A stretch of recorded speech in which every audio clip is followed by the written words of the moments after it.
काशीराज, हमने तो युद्ध की घोषणा ही नहीं की, तो फिर ये यादवों की विशाल सेना का समंदर कहां से उड़ाया? अवश्य ही हमारी सेना में शत्रु का कोई भेदी घुसाया है।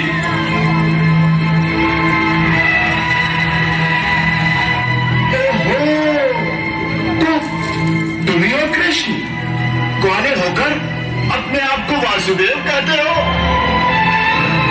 हमारा स्वांग रचकर अपने आप को भगवान समझते हो, और शंख, गदा, पद्म और सुदर्शन चक्र भी बना लिया है तुमने, क्यों?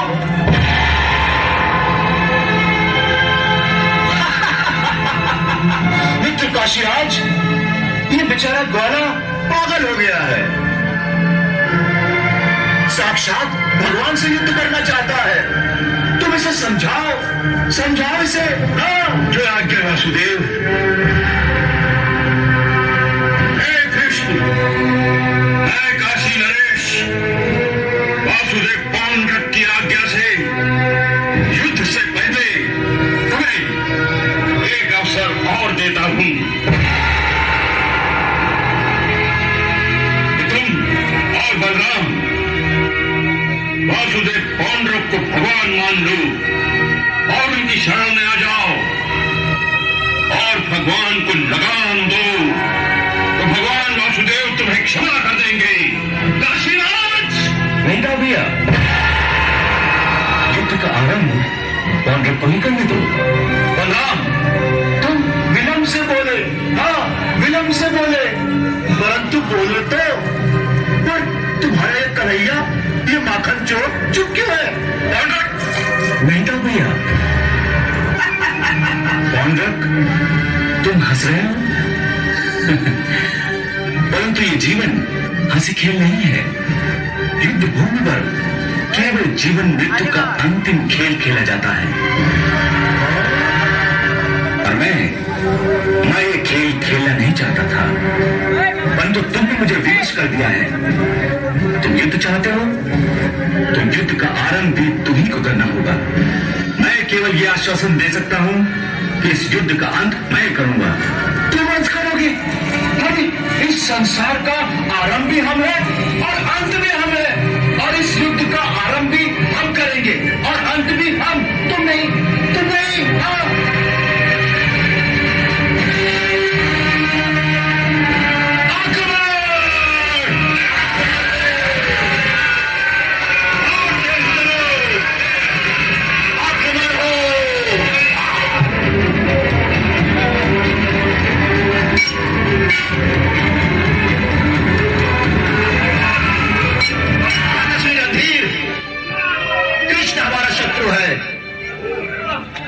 परंतु आपका विरोधी बलराम है, इसलिए उसका वध आपके ही हाथों होना चाहिए। हाँ वासुदेव, यही उचित होगा। तो करिए वार और कर दीजिए इसका वध।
कृष्ण का मुंड धड़ से अलग करके हमारे चरणों में डाल दो। जाओ। विश्वास रखिए भगवान, मैं कृष्ण का वध करके ही लौटूंगा और तब त्रिलोक में केवल एक ही वासुदेव रहेगा, भगवान वासुदेव पौंड्रक। और मैं काशी के साथ साथ द्वारिका का भी नरेश बन जाऊंगा। अवश्य काशीराज, अवश्य, परंतु पहले द्वारिका का सिंहासन कृष्ण के चंगुल से मुक्त कर दो।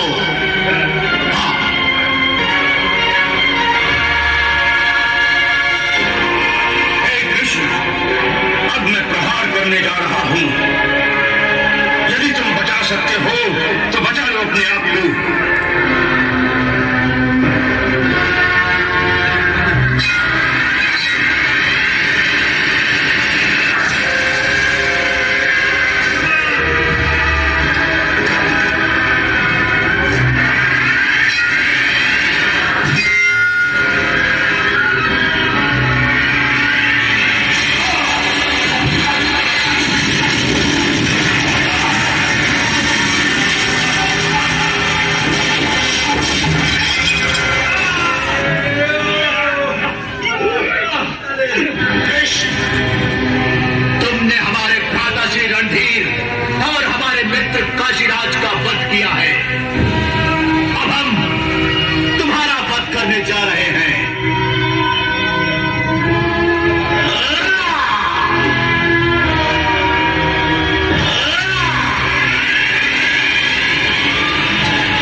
हमारा अधिकार मान लो तो हम तुम्हें छोड़ देंगे। हाँ, छोड़ देंगे। बस तुम हमें वासुदेव मान लो। वासुदेव भगवान। जो महावीर होते हैं वो शब्दों का अधिक प्रयोग नहीं करते, शस्त्रों और अस्त्रों के युद्ध से अपनी श्रेष्ठता का प्रमाण देते हैं। इस जीवन में तुम्हारे शब्दों के सारे बाण, सारे शस्त्र, सारे अस्त्र और तुम्हारी सारी सांसें भी समाप्त हो चुकी हैं। इसलिए अब अपना शरीर त्यागने के लिए तैयार हो जाओ।